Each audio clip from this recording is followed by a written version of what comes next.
నమస్కారం. ఈరోజు మన ప్రయాణం ఒక మహాత్ముడి బాల్యంలోకి. ఆయన మరెవరో కాదు, శ్రీ వెంకటదాసస్వామివారు. ఆయన బాల్యం గురించి వింటుంటే అసలు ఇలా కూడా జరుగుతుందా అనిపిస్తుంది. నిజంగా ఎంతో అద్భుతమైన కథ. అసలు ఒకరిలో దైవత్వాన్ని పుట్టిన క్షణం నుంచే గుర్తించగలమా? ఇది పెద్ద ప్రశ్నే కదూ. కాని శ్రీ వెంకటదాసస్వామివారి జీవితం చూస్తే బహుశా దీనికి సమాధానం దొరుకుతుందేమో. ఎందుకంటే ఆయన బాల్యం మామూలుగా లేదు. చుట్టూ ఉన్నవాళ్లందర్నీ ఆశ్చర్యంలో ముంచెత్తిన ఎన్నో అద్భుతాలు జరిగాయి. సరే, ఇంకా కథలోకి వెళ్ళిపోదాం. సంవత్సరం 1891 అక్టోబర్ 14. ఆ రోజు ఒక శిశువు జన్మించాడు. కాని ఆ బాబు మామూలు పిల్లాడు కాదని పుట్టిన మొదటి రోజు నుంచే కొన్ని సంకేతాలు కనిపించడం మొదలయ్యాయి. అవేంటో చూద్దాం. ఇక్కడ చూడండి, పుట్టిన బిడ్డ రోజుల తరబడి తల్లిపాలు తాగనని ముండికేశాడు. ఇది తల్లిదండ్రులకి ఎంత ఆందోళన కలిగిస్తోందో కదా. కృష్ణయ్య, కృష్ణమాంబ దంపతులకు ఏం చేయాలో పాలుపోలేదు. తమ బిడ్డ ఎందుకిలా చేస్తున్నాడో వాళ్లకు అస్సలు అర్థం కాలేదు. అలా వాళ్లు ఆందోళన పడుతున్నప్పుడే ఒక బ్రహ్మవేత్త, అంటే ఆధ్యాత్మిక జ్ఞానమున్న ఒక పెద్దాయన వాళ్లకు ఒక మాట చెప్పారు. అది విని వాళ్లు ఆశ్చర్యపోయారు. మీ అబ్బాయి శుద్ధిపిండం కావచ్చు, అంటే ఒక పవిత్రమైన జీవి. అలాంటి ఆత్మలు పుట్టిన 21 రోజులదాకా తల్లిపాలు ముట్టరు అని చెప్పారు.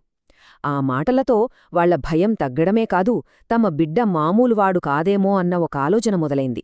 సో ఆ మొదటి 21 రోజులు చాలా కీలకమైనవి. చూడండి, మొదటి రోజు తల్లిపాలు వద్దన్నాడు, కాని ఇంకొకరి పాలు తాగాడు. 21వ రోజున మళ్ళీ తల్లిపాలు తాగాడు. కాని మధ్యలో ఈ 10వ రోజుంది చూసారా? ఆ రోజు జరిగింది మాత్రం అస్సలు ఎవరు ఊహించలేనిది. ఒక పెద్ద అద్భుతం జరిగింది. సరే, ఆ 10వ రోజు రాత్రి ఏం జరిగిందో చూద్దాం. ఈ ఒక్క సంఘటన స్వామివారి జీవితంలో ఒక మైలురాయిగా నిలిచిపోయింది. ఆ రోజు రాత్రి అంతా ప్రశాంతంగా ఉంది. పసికందు తన పక్కమీద హాయిగా నిద్రపోతున్నాడు. గదిలో ఒక చిన్న దీపం వెలుగుతోంది. అంత నిశ్శబ్దం. అంత నిశ్శబ్దంలో ఉన్నట్టుండి ఎవ్వరూ ఊహించని విధంగా ఒక పెద్ద సర్పం ఆ గదిలోకొచ్చింది. ఇక చూడాలి, తల్లిదండ్రులు భయంతో గజగజ వణికిపోయారు. ఎవరికైనా అంతే కదా. కాని అసలు ట్విస్ట్ ఇక్కడే ఉంది. అందరూ అనుకున్నట్టు ఆ పాము హాని చేయలేదు. పైగా తన పెద్ద పడగని విప్పి ఆ పసిబిడ్డకు గొడుగులా పట్టింది. మన సంప్రదాయంలో సర్పాలని దైవరక్షకులుగా చూస్తాం. ఆదిశేషుడు విష్ణుమూర్తికెలాగో అలాగనమాట. ఆ దృశ్యం చూసిన వాళ్లకు సరిగ్గా అదే గుర్తుకొచ్చుంటుంది. ఇక్కడే అసలు వింత మొదలైంది. అది మామూలు పామే కాదు. ఇంట్లో వాళ్లంతా వెతికారు. ఎక్కడా లేదు. మళ్ళీ తల్లి ఆ బిడ్డను కదిలించగానే టక్కున మళ్లీ ప్రత్యక్షమైంది. ఇంకా ఆశ్చర్యమేంటంటే అందరూ చూస్తుండగానే మాయమైపోయింది. ఇంకేముంది, అది చూసిన వాళ్లందరికీ అర్థమైపోయింది, ఇది మామూలు పాము కాదు, ఏదో ఒక దైవిక శక్తి అని. ఆ రోజునుంచి ఆ బాబుమీద వాళ్లకు భక్తి, గౌరవం రెట్టింపయ్యాయి. సరే, ఆ బాబుకి వెంకటస్వామి అని పేరు పెట్టారు. కొంచెం పెద్దయ్యాక ఆయనలోని మరో అద్భుతమైన లక్షణం బయటపడింది. అదే ఆయన మేధస్సు. అది చూసి అందరూ నోరెళ్లబెట్టేవారు. కేవలం 9ఏళ్ల వయసులో అప్పుడే వెంకటస్వామి చదువు మొదలుపెట్టారు. ఆ చిన్న వయసులోనే ఆయన ప్రతిభ అందరికీ తెలిసిపోయింది. చదువు మొదలుపెట్టాక ఆయన తెలివితేటలు మామూలుగా లేవు. ఎంత చురుగ్గా ఉండేవారంటే బాలరామాయణం లాంటి కష్టమైన గ్రంథాలను కూడా చాలా వేగంగా నేర్చేసుకున్నారు. చెప్పాలంటే ఆయనేదో కొత్తగా నేర్చుకుంటున్నట్టుండేది కాదు. ఎప్పటినుంచో తెలిసిన విషయాల్ని మళ్లీ గుర్తు చేసుకుంటున్నట్టనిపించేది.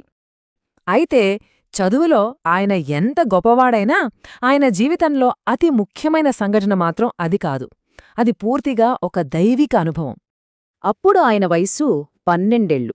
ఒక్క కల, అవును, కేవలం ఒకే ఒక్క కల ఆయన జీవితాన్ని పూర్తిగా మార్చేసింది.